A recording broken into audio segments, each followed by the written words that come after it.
All right, ladies and gentlemen, I welcome you back. We're coming to you live from our New York City studios, the Steve Malzberg Show. Don't forget, when we go off the air at 8 p.m. Eastern, top of the hour, we will continue. Newsmax TV will continue with our coverage right through the night. Joining me now, Ford O'Connell, Republican strategist and political analyst, and Rick Ungar, senior political contributor for Forbes.com and co-host of Steele and Ungar on SiriusXM. All right, let me start with you, Ford, the Republican, because that's the more exciting of the race tonight, I believe. Where do you think we're headed? We have, of course, some indication that huge turnout, maybe record set for the state. We have some polls being forced to stay open later. I saw one shot of a highway where the cars are snaked way, round and around, waiting to get in. They had to put a police cruiser out to cut off the line. So where is this all going to lead us, do you believe? Well, from early exit poll indications, it's going to be a big night for Donald Trump. He's going to win in the Granite State. It's also likely to be a good night for Ohio Governor John Kasich, both getting much-needed good positioning. Trump in particular, he had to win New Hampshire because if he didn't, guess what? Two holes in the Trump balloon of inevitability in 2 weeks wouldn't have been a good thing. Now he can hopefully turn this into momentum on his side, heading towards South Carolina. Yeah, and Rick, the early numbers that we have up here at Newsmax, Trump with 31, Rubio 14, Kasich 13, and Cruz 11, Bush 11. Yeah. No, I think Ford's got his finger on it just about right from everything I'm learning. I think, at this point we can be relatively sure that Trump will be the winner on the Republican side. I do think what you want to watch there is the number. If he stays over 30%, that's a very good thing for him. I have been very tuned in since Iowa to whether or not 25% might be his cap. This would obviously tell you that it's not, so that's the number I'm looking at. All right, and quickly on the Democrat side, Newsmax has some early numbers where Sanders is leading Hillary 58-38. And let me go to you, Rick, the Democrat here on the panel. I mean, Sanders is expected to really wallop her. Is 60% something that means anything, and anything less or less than 55, it's a moral victory for Hillary? Well, I don't know. I think, you have to dissect the numbers a bit. I'll tell you what I find far more concerning from Hillary's point of view than that overall number. The exit polls are showing that 86% of voters under 30 voted for Bernie Sanders. 86%. That is somewhat phenomenal, and that highlights a very serious problem for the Clinton campaign. Ford? I actually agree with Rick on that. I will say I think I'm ready to disband the panel, by the way. We all agree. You agree with him, he agreed with you. Well, let me say this. 32% of Democratic voters who valued honesty and trustworthiness, 93% of them broke for Hillary Clinton. And I understand from my sources tomorrow morning, Bernie Sanders is going to be meeting with Al Sharpton. What I'd be looking for after Bernie's victory is the first set of polls in South Carolina, and what's the delta between Clinton and Sanders, because Sanders may make this a real game. All right, I want to follow up on that with Rick.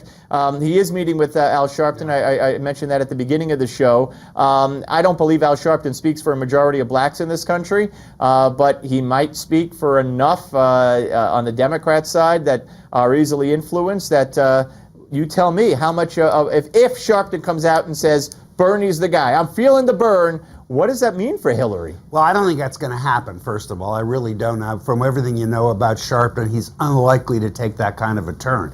As to his influence, for those of us who may not hold Al Sharpton in the highest regard, and I include myself amongst that count, it's hard to believe he would have that sort of influence. But I'll tell you what, I have to agree with Ford again.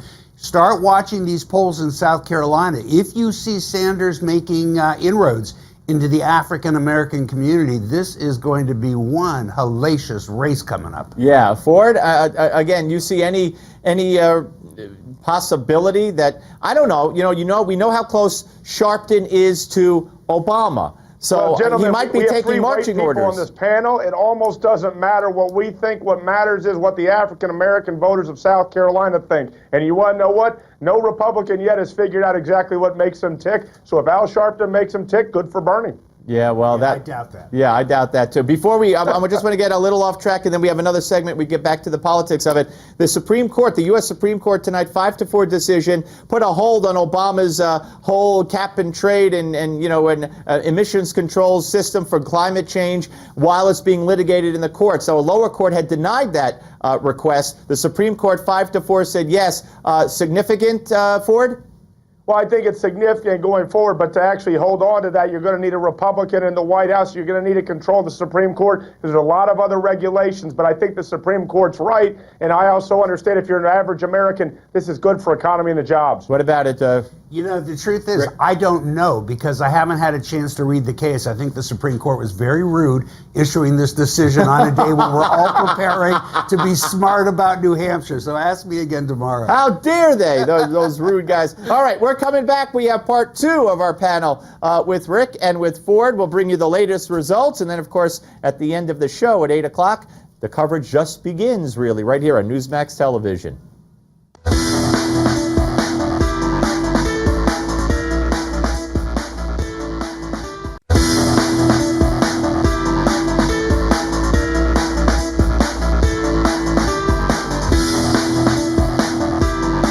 You heard the other night at debate, they asked Ted Cruz, serious question, well, what do you think of voting? Is it okay? And honestly, I thought he'd say absolutely, and he didn't. He said, well, it's, you know, he's concerned about the answer because some people, she just said a terrible thing. You know what she said? Shout it out because I don't want to. Okay, you're not allowed to say, and I never expect to hear that from you again. She said, I never expect to hear that from you again. She said he's a That's terrible. Terrible. All right, ladies and gentlemen, welcome back to the Steve Malzberg Show. We're live at our New York City studios here on New Hampshire primary night, and I'm rejoined by Ford O'Connell and Rick Ungar. And that, of course, guys, was Donald Trump yesterday.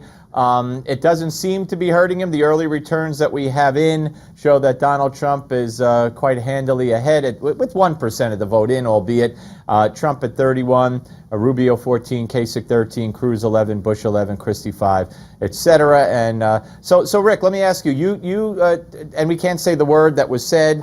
It starts with a P, and you took exception to that. I mean, look, I know I'm critical of Donald Trump and all this stuff, but I'll tell you what, I'm accused of many things, rarely of being a prude, and I thought it was just beyond the pale for a couple of reasons. One that nobody's talking about, which I don't quite understand. I've been to a lot of political rallies. I've never been to one where there weren't children there. There were kids there last night. So for him, and you can see him stopping to think about whether or not he wants to say this, and his judgment led him to say that word in front of a room where there were kids there.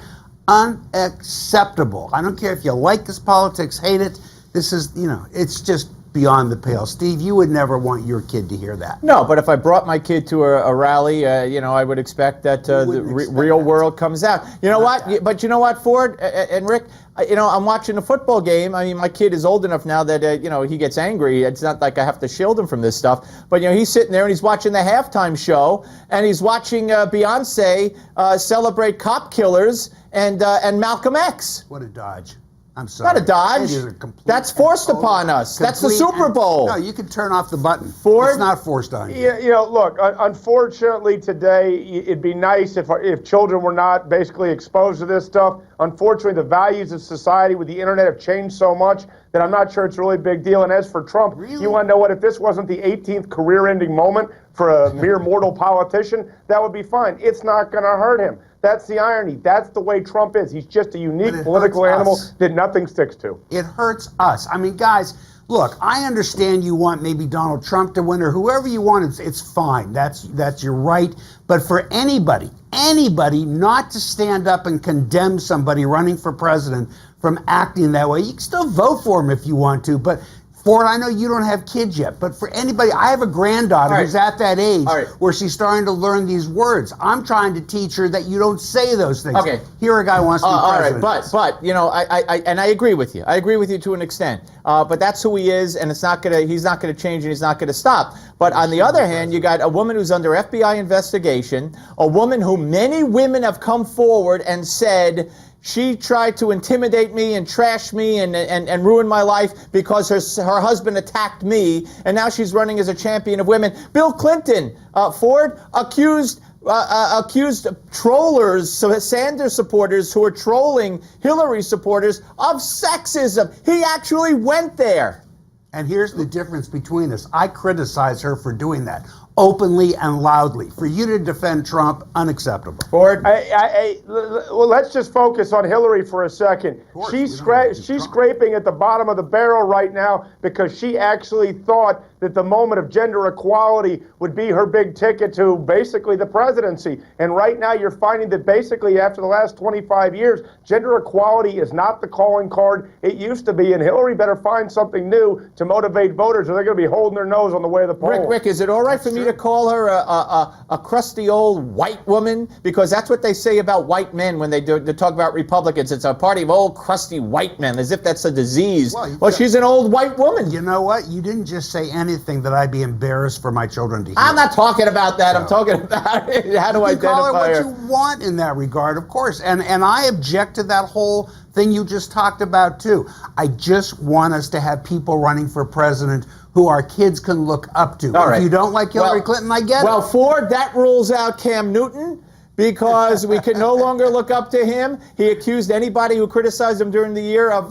not liking him because of his antics is because he was black and a superstar, and people never saw anything like him. And now he showed his true colors. When he got out from the turf, took the turf out of his mouth, he sulked like a little brat, a spoiled baby brat, and his reputation is now ruined. And he could win 16 games next year, and it means garbage until he wins the Super Bowl. Anyway, gentlemen, thank you both very much. I don't know why he didn't go after that fumble. Yes, well, gotta go. Great question. Ford, O'Connell, Rick Ungar, thank you. Give Me Five is next.